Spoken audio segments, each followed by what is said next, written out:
প্রচুর বাকবিতণ্ডা হয়েছে প্রধানমন্ত্রী এবং পররাষ্ট্রমন্ত্রীর মধ্যে।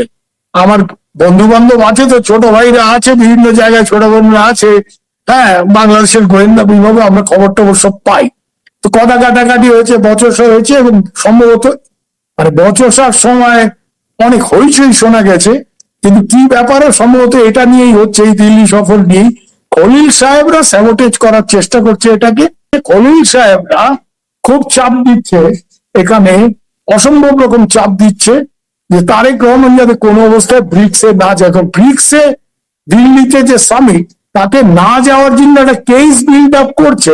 এই কেস বিল্ড আপের অংশ হিসেবেই তারেক সাহেব যাতে দিল্লিতে না যান, খলিল সাহেবরা খুবই সচেষ্ট। আপনি দেখবেন যে একদিকে যেমন তারেক সাহেব যাওয়ার একটা ইচ্ছে উনি প্রকাশ করছেন, কি ইয়ে করছেন, আমরা জানি সেগুলি, কিন্তু বারবারই উনি পিছিয়ে আসছেন।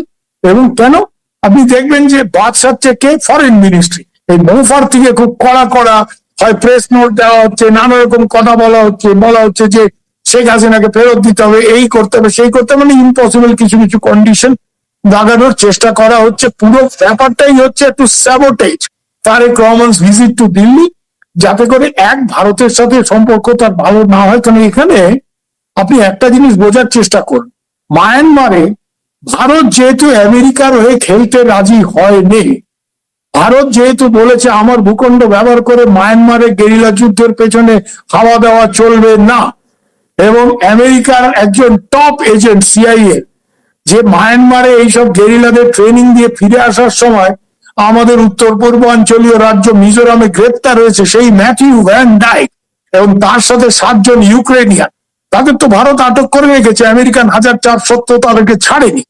এর জন্য ট্রাম্প সাহেব এবং তার সাঙ্গপাঙ্গরা আমাদের উপর প্রবলভাবে নাখোশ।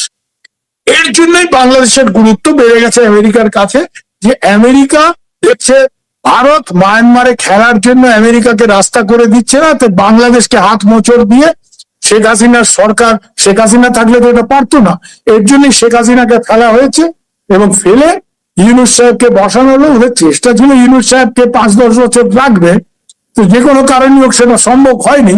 এখন ওরা চাইছে ওই ইউনূস সাহেবের নাম্বার 2 সেকেন্ড লেফটেন্যান্ট খলিল সাহেবকে এখানে ফরেন মিনিস্টার বানিয়ে তারেক রহমানের ফরেন পলিসিটা যাতে কন্ট্রোল করা যায়। এবং আমি শুনলাম যে এই নিয়ে সহসা গত 2 দিনের মধ্যে প্রচুর বাকবিতণ্ডা হয়েছে প্রধানমন্ত্রী এবং পররাষ্ট্রমন্ত্রীর মধ্যে। আমার বন্ধু বান্ধব আছে, তো ছোট ভাইরা আছে, বিভিন্ন জায়গায় ছোট বোনরা আছে, হ্যাঁ, বাংলাদেশের গোয়েন্দা বিভাগে আমরা খবর টবর সব পাই। তো কথা কাটাকাটি হয়েছে, বচসা হয়েছে, এবং সম্ভবত মানে বচসার সময় অনেক হইচই শোনা গেছে, কিন্তু কি ব্যাপারে সম্ভবত এটা নিয়েই হচ্ছে, এই দিল্লি সফর নিয়েই খলিল সাহেবরা স্যাবোটেজ করার চেষ্টা করছে এটাকে। প্রধানত ভারতের সাথে সম্পর্ক, 2 নম্বর হচ্ছে এখানে ব্রিক্সে যাতে না যায়। এখন ব্রিক্সে যদি তারেক সাহেব শেষ পর্যন্ত না যায়, তারেক সাহেব নিশ্চয়ই এটা বুঝতে পারছেন যে উনি চীনে গেলেন, এই চীনে যাওয়াটা নিয়ে আমেরিকা খুব নাখোশ, ভীষণ নাখোশ। হ্যাঁ, আপনি লক্ষ্য করবেন তারেক রহমান মালয়েশিয়া হয়ে চীনে যাওয়ার ঠিক 2 দিন আগে আমির খুসরো মাহমুদ চৌধুরীর বাড়িতে না হয়, সেখানে মার্কিন রাষ্ট্রদূত বেন ক্রিস্টেনসন আকার ইঙ্গিতে প্রধানমন্ত্রীকে বোঝানোর চেষ্টা করেছে যে চীনের সাথে বেশি মাখামাখি করো না। হ্যাঁ, এবং শেখ হাসিনাকে ফেলার পেছনে ওদের একটা বড় মানে কারণ হচ্ছে যে শেখ হাসিনা চীনের সাথে সুসম্পর্ক রাখতেন, চীনকে দিয়ে অনেক পরিকাঠামো মতো প্রজেক্ট বাংলাদেশে সে সময় উনি করিয়েছেন, এটা এরা চায় না। এখন তারেক সাহেব এটা না মেনে উনি গেলেন চীনে, 9 বিলিয়ন ডলারের প্রজেক্টের কথা চীন ঘোষণা করছে, কিন্তু চীন বলছে যে মায়ানমার চায়না ইকোনমিক করিডোর এটা বাংলাদেশে এক্সটেন্ড করতে হবে, সম্প্রসারিত করতে হবে। দেখুন, এটা করিডোর সম্প্রসারণ কোনো ব্যাপার না। চীন আসলে চাইছে যে আমেরিকা যে এখান থেকে চিটাগাং হয়ে, উখিয়া হয়ে, টেকনাফ হয়ে রাখাইন প্রদেশে মায়ানমারের এই যে রাখাইন করিডোর, যেটা ইউনূস সাহেব খুব উৎফুল্ল হয়ে করতে রাজি হয়েছিলেন ওই জাতিসংঘের মহাসচিব অ্যান্টনি গুটেরাসের ভিজিটের সময়। এখন গুটেরাস তো মোটামুটি আমেরিকার কথায় ওঠে বসে, আমরা জানি সব। এইটা এখন করতে গেলে চীনের এখানে আপত্তি। এখানে ব্যাপারটা কি হচ্ছে জানেন সাজ্জাদ ভাই, আপনার একটা জমি আছে, আমি খুব সহজ কুমিল্লার স্টাইলে আপনারে বোঝাই, আপনার একটা জমি আছে, এই জমি আপনি দুই ব্যাটারে দেখাইছে, দুই প্রমোটার, এবং দুই প্রমোটারেরই গুন্ডা পান্ডা আছে। এইসব ব্যবসা যারা করে তার তো মাসেলম্যান থাকে। তো এখন দুই বেটাই এসে আপনারে, আপনি দুই বেটাই দেখাইছেন, এখন দুই বেটা এসে আপনারা ধরছে যে এইটা আমারে দাও, আর হে কয় আমারে। চীন কয়ে এই করিডোরটা আমার জন্য ব্যবহার হবে, আমরা ট্রেড ফ্রেডের জন্য ব্যবহার করবো, আমেরিকা হচ্ছে এটা আমরা ব্যবহার করবো। তারেক সাহেবের মানে এইদিকে এক বেটা চাকু ধরছে, এইদিকে এক বেটা চাক করছে, মানে সাম রাখবে না কুল রাখবে, এই অবস্থায় তারেক সাহেব। তাই এমনি পজিশন না, আমি খুবই সহানুভূতিশীল ওনার এই অবস্থার জন্য। কিন্তু মুশকিলটা হচ্ছে কি, ওনাকে আলটিমেটলি উনি বাংলাদেশের প্রধানমন্ত্রী, ওনাকে বাংলাদেশের স্বার্থ দেখতে হবে। আমি কোনোদিনই বলবো না যে ওনাকে অন্য কারো স্বার্থ দেখতে হবে, ইন্ডিয়ার স্বার্থ দেখতে হবে। নো, ইন্ডিয়ার সাথে একটা বন্ধুত্ব, আর ইন্ডিয়ার সাথে ব্যাপারটা কি বলেন তো, ইন্ডিয়ারও বাংলাদেশকে দরকার, বাংলাদেশও ইন্ডিয়াকে দরকার। এটা অসম্ভব রকমের একটা মিউচুয়াল ডিপেন্ডেন্স রিলেশনশিপ আছে। হ্যাঁ, তো এই জায়গাতে ইন্ডিয়ার থেকে জ্বালানি, ইন্ডিয়ার থেকে বিদ্যুৎ, ইন্ডিয়ার কাছে ট্রান্সশিপমেন্ট যাতে করে ওই মানে ইন্ডিয়ার বন্দর ইত্যাদি মানে ব্যবহার করে বাংলাদেশের যে পণ্য রপ্তানি সেগুলি করা সম্ভব হয়, ইত্যাদি ইত্যাদি অনেক ভাবে অনেক কিছু দিয়ে আমি বলতে পারি যে বাংলাদেশে ইন্ডিয়াকে দরকার, ইন্ডিয়ারও বাংলাদেশকে দরকার, ভেতর দিয়ে ট্রানজিট উত্তর পূর্ব ভারত ইত্যাদি ইত্যাদি। আর মূলত ইন্ডিয়ার যেটা দরকার যে বাংলাদেশের ভূখণ্ড ভারতের বিরুদ্ধে এই পাকিস্তানি বদমাইশরা, হ্যাঁ, এরা যাতে ব্যবহার না করে। আপনাদের ডিজিএফআই লোকটোক এখন গেছে পাকিস্তানে, এদের তো ধান্দাই হবে যে बांग्लादेश का सरजमीन का इस्तेमाल करके हिंदुस्तान के खिलाफ हमला करवाया जाए। কেন করবে এটা জানেন? ওরা পাকিস্তানের থেকে এসে কাশ্মীরে গন্ডগোল করলে ভারত ওদের পেটায়। আপনারা দেখেছেন অপারেশন সিন্দুর হয়েছে, এবং যত যাই বলুক ওই ফিল্ড মার্শাল আসিফ মুনির, আমরা সবাই তাকে ফিল্ড মার্শাল বলি, মারধর খায়, কিন্তু ট্রাম্প সাহেবের সে কাছের লোকেরা, সে ট্রাম্প সাহেবকে দিয়ে ওই রেয়ারাত ফেয়ারাত বালুচিস্তানের দেখাচ্ছে। আর ট্রাম্প সাহেব তো এগুলি দেখলে খুশি হয়েছে, they will make me rich. তো ছ্যাচর লোক না একটা ট্রাম্প সাহেব, তো হচ্ছে মানে পাড়ার রংবাজের থেকে ও মানে অধম, যে তাকে ওই চান্দা দেবে ইয়ে দেবে, মানে তার উপর সে খুশি। তো মুহিত সাহেব গিয়ে ওইসব দেখিয়েছে বালুচিস্তানের খনিজ পদার্থ, সেও ভাবছে যে this field marshal makes me very happy, he will make me rich. তো যাই হোক, এখন এই জায়গাতে তারেক সাহেব বাংলাদেশের স্বার্থ যদি দেখে, সে ভারত সফরে আসবে, ভারতের সাথে সম্পর্ক উন্নতি করার চেষ্টা করবে। আর যেসব ব্যাপার নিয়ে দুদেশের মধ্যে টানাপোড়েন আছে সেগুলি কথাবার্তার মাধ্যমে হাইয়েস্ট লেভেলে সলিউশন হবে। তুমি না এসে প্রথমেই চারটে যদি কন্ডিশন দাও যে ইন্ডিয়া এটা ফুলফিল করতে হবে, ওটা ফুলফিল করতে, নাহলে আমি যাবো না, একটা স্টেজে ইন্ডিয়া বলবে মাতাও ভাই হাম ভি দেখ লেঙ্গে, হাম ভি দেখ লেঙ্গে। এবং একটা জিনিস জানবেন, ইন্ডিয়ার কিন্তু প্রথমে ইন্ডিয়ার ইয়েটাই হচ্ছে দোস্তি করার জন্য অনেক কিছু ছাড়ে। একবার যদি লাইন হার্ডেন হয়ে যায় যে এবারে বেশি কায়দা কানুন করছে, তাহলে ওই পাকিস্তানের সাথে আমরা যেটা করেছি ওই জিনিসটা হবে। হ্যাঁ, সিন্ধু নদের জল বন্ধ, পানি বন্ধ কর দেंगे, কারো इंटरनेशनल कोर्ट ऑफ जस्टिस কোথায় যাবে, যাও যাও, जो मर्जी है कर लो, हम नहीं देंगे। কোন আমেরিকান চাচা এসে তোমায় বাঁচায়, কোন চাইনিজ মামা এসে তোমায় বাঁচায়, আমরা দেখি। এই জায়গাটাতে তারেক সাহেবের প্রতি আমাদের একটাই যে you are the prime minister of Bangladesh, তুমি বাংলাদেশের স্বার্থ দেখবে। বাংলাদেশের স্বার্থ যদি তোমার মাথায় থাকে, তাহলে তোমার ভারতের থেকে যেসব জিনিস তুমি প্রত্যাশা করছো তার জন্য এসে কথাটা বলো না। ব্রিক্স এরিয়াও একটা সফরের প্রস্তুতি নিতে দেখলাম যে এই মাসের শেষ সপ্তাহে আমরা এমন দু দেশের কূটনৈতিক পর্যায়ে এমনটাও জানলাম, কিন্তু এখন জানা যাচ্ছে যে অনুকূল পরিবেশ নেই।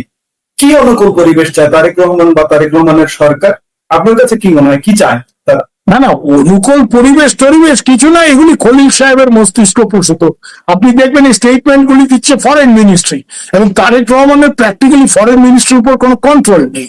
কেন খলিল সাহেব গত কয়েক মাসে সব নিজে পেটোয়া অফিসার ওখানে সেট করেছে, আমরা জানি সেগুলি, আমরা এক্স্যাক্টলি এদের প্রত্যেকের বায়োডেটা জানি। আর কি বলবো, আমি অন্তত জানি।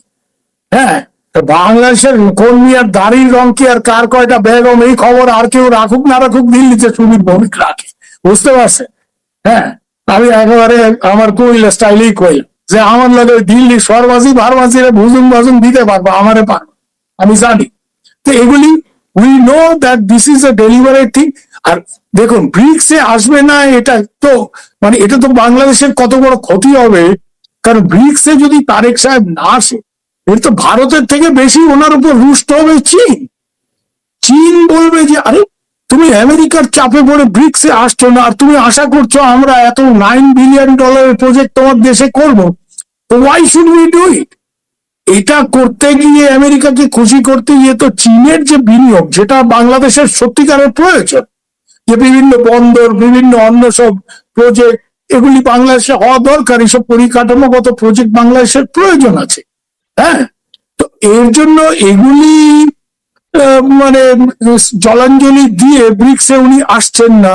তারপর উনি ভারতেও আসবেন না, তো ভারতের কাছে যেগুলি উনি প্রত্যাশা করছেন সেগুলি তো আর ভারত ওনাকে আগ বাড়িয়ে জামাই আদর করবে। একটা স্টেজের পর ভারতের পলিসিও হার্ডেন্ড হবে, যেটা অলরেডি আমরা কিছু কিছু সিমটম আমরা দেখতে পাচ্ছি। যেমন অলরেডি বলা হয়েছে 21 থেকে 26-এর মধ্যে আসো, এরপরে মোদির ফ্রি টাইম নেই। দেখুন ভাই, মোদি 26শে অগাস্টের পরে বাকি পুরো বছরটাই বিদেশে থাকবে মনে করার কোনো কারণ আছে? নেই। তো এটা ডেলিভারেটলি যে take it or leave it kind of একটা থিং। তার মানে ভারতেরও পেশেন্স হারাচ্ছে ভারত, এবং একটা স্টেজের পর এই যে আগ বাড়িয়ে ওনাকে মোদি প্রথম ইনভাইট করলো, দিল্লিতে আসার কথা বললো, ইত্যাদি ইত্যাদি, এই ব্যাপারগুলো থাকবে না। এরপরে অ্যাটিটিউডটা হবে ঠিক है ভাই, তুমি जहां जाना है जाओ, नहीं मिलेगा कुछ नहीं मिलेगा। এই টাইপের একটা জায়গাতে বাংলাদেশকে নিয়ে যাওয়াটা তারেক রহমানের জন্য কতটা সমীচীন হবে।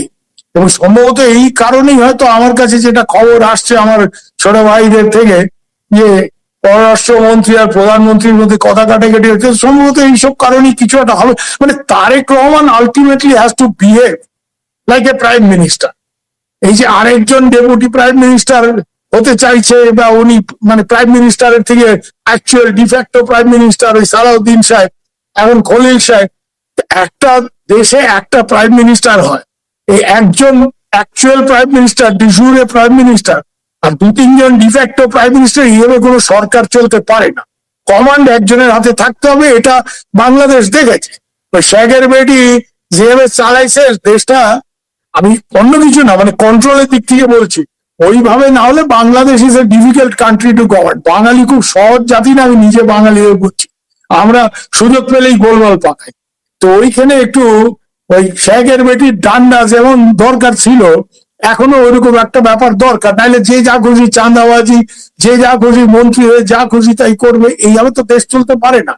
একটা সরকারে 3-4 জন প্রধানমন্ত্রী থাকতে পারে না।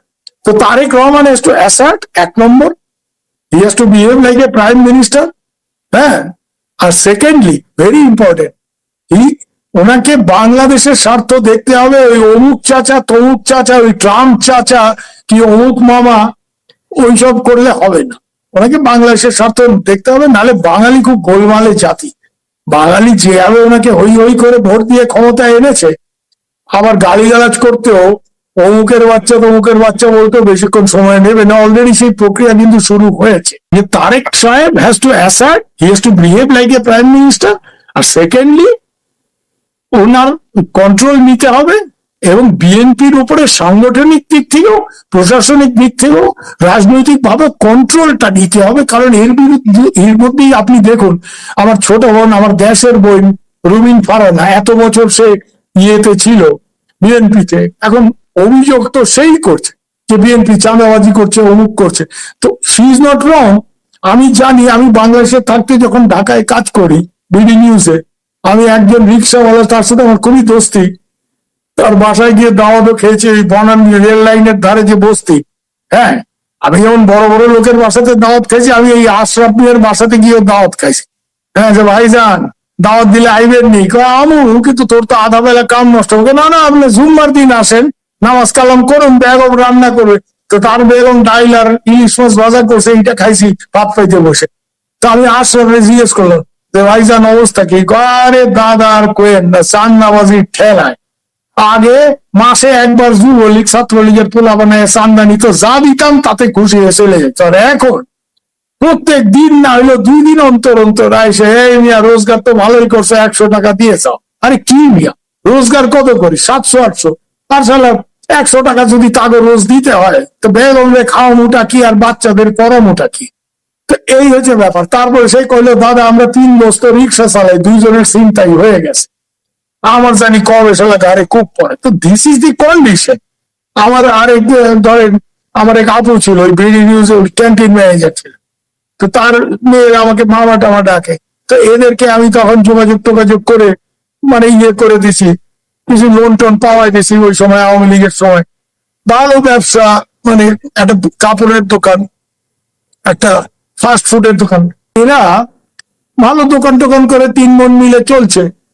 তো বললো যে আগে ছাত্রলীগের পোলাবা নাই তো, মাসে একবার আপা ভালোই তো ব্যবসা করতেছে, 4 বছর টাকা চান্দা দিতাম, একটু কফি টফি খাওয়াই দিতাম মেশিন থেকে, এরা চলে যেত। আর এখন মানে পুরো দোকান লুট করে নিয়ে চলে গেছে, পুরো দোকান লুট করে নিয়ে চলে গেছে, 1-1.5 লাখ টাকার মাল চলে গেছে। তো আমরা এখন এই তিন মানুষ, আমরা তো রাস্তায় বসে, এই হচ্ছে অবস্থা। তো এই জায়গাগুলি যদি অ্যাড্রেস না করে খুব দ্রুত কিন্তু এই সরকার বিপদে পড়ে যাবে। সরকার বিপদে পড়বে। সর্বশেষ ভারত সফরের অবস্থা কি মনে হয়, যে ভারত সফর না করলে বাংলাদেশের সামনে এমন কিছু ইস্যু আছে, যেমন গঙ্গা পানি চুক্তি, খুব বড় একটা ইস্যু, এবছর ম্যাচ শেষ হয়ে যাবে, আমরা নানাভাবে ক্ষতিগ্রস্ত হব বাংলাদেশ। আপনার কি মনে হয় ভারত সফরটা কি শেষ এটাই তো আমি ভাই, এটাই তো আপনাকে বললাম যে ইন্ডিয়ার যেমন বাংলাদেশ থেকে ইন্ডিয়ার দুটো প্রত্যাশা মূলত। এক হচ্ছে তোমার ভূখণ্ড আমার বিরুদ্ধে ব্যবহৃত হবে না, এই পাকিস্তানি বদমাইশরা এসে এখানে গন্ডগোল পাকাবে, ওরা আমাদের এখানে আক্রমণ করলে আমরা পাল্টা আঘাত আনি, এই জন্য ওরা বাংলাদেশের ভূখণ্ড ব্যবহার করে ইন্ডিয়া বাংলাদেশের সাথে গোলমাল লাগানোর চেষ্টা করবে। This is the Pakistani design, don't fall for it, এটা হতে দিও না। সেকেন্ডলি, তোমার শেখ হাসিনার আমলে যে ট্রানজিট চুক্তি হয়েছে, বাংলাদেশের ভেতর দিয়ে ট্রেন যাবে আগরতলা, মানে উত্তর পূর্বাঞ্চল, এই দুটো তো মেইন। এর বাইরে বাংলাদেশের থেকে বিশাল কিছু প্রত্যাশা ভারতের নেই। হ্যাঁ, আর বাংলাদেশের অনেক কিছু পাওয়ার আছে, তো দুজনেরই দুজনকে প্রয়োজন। তো এই জায়গাতে দাঁড়িয়ে যদি এইটার একটা প্রতীকী ব্যাপারও আছে আর একটা অ্যাকচুয়াল ব্যাপারও আছে, হ্যাঁ, substantive as well as demonstrative, দুটো ব্যাপারই আছে। যে তারেক সাহেব যদি না আসে ভারতে, উনি চীন গেছেন, ভারতে না আসেন, তাহলে ভারত এটাকে অন্যভাবে নিতে পারে, এবং সেই ক্ষেত্রে বাংলাদেশের জন্য যেসব ভারত করতে পারে বা করার আশ্বাস দিয়েছে বা আগে হতো, সেই সব জিনিসগুলি হবে না। যেটা ইউনূস সাহেবের আমলে অনেক কিছু, যেমন ট্রান্সশিপমেন্ট ডিসকন্টিনিউ হয়েছে, এতে কত ক্ষতিগ্রস্ত হয়েছে বাংলাদেশের গার্মেন্টে। আমাদের ভাই বোন অনেকেই ফ্যাক্টরি আছে, তারা বলছে যে আমরা তো মানে মাঠে মারা যাওয়ার অবস্থা। কেন? যে বাংলাদেশে একটা দুইটা বন্দর বিদেশে রপ্তানির জন্য মানে খুবই অসুবিধা, শিডিউল মেনটেন করতে পারছি না। তো ভারতের ভূখণ্ড ব্যবহার করতে পারলে আমাদের সুবিধা হয়, ভারতের বন্দর ব্যবহার করতে পারলে। এগুলি ইউনূস সাহেব বেশি গন্ডগোল করতে গিয়ে, ভারতের পেছনে আঙুল করতে গিয়ে এগুলি গেছে।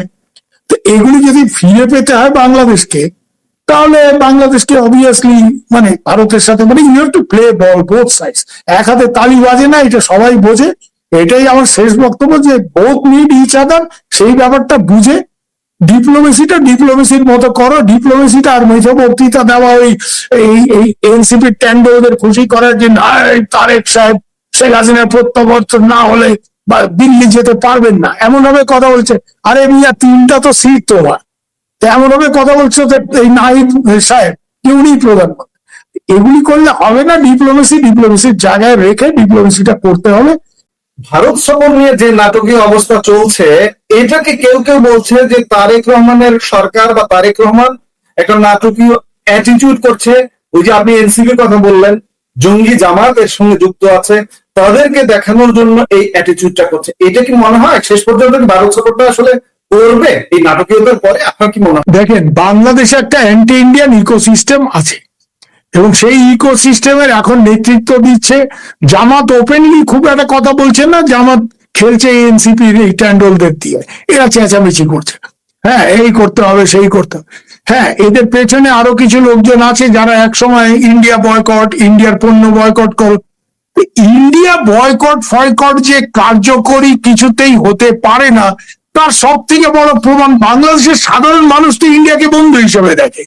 তার তো বড় প্রমাণ হচ্ছে যে যেদিন টুরিস্ট ভিসা খোলা হলো, সেই দিন হই হই করে কিভাবে লোক ভিড় করে টুরিস্ট ভিসার অ্যাপ্লিকেশন জমা পড়লো, যে একদিনের মধ্যে 24 ঘন্টার মধ্যে 1,30,40,000 অ্যাপ্লিকেশন জমা পড়ে গেল।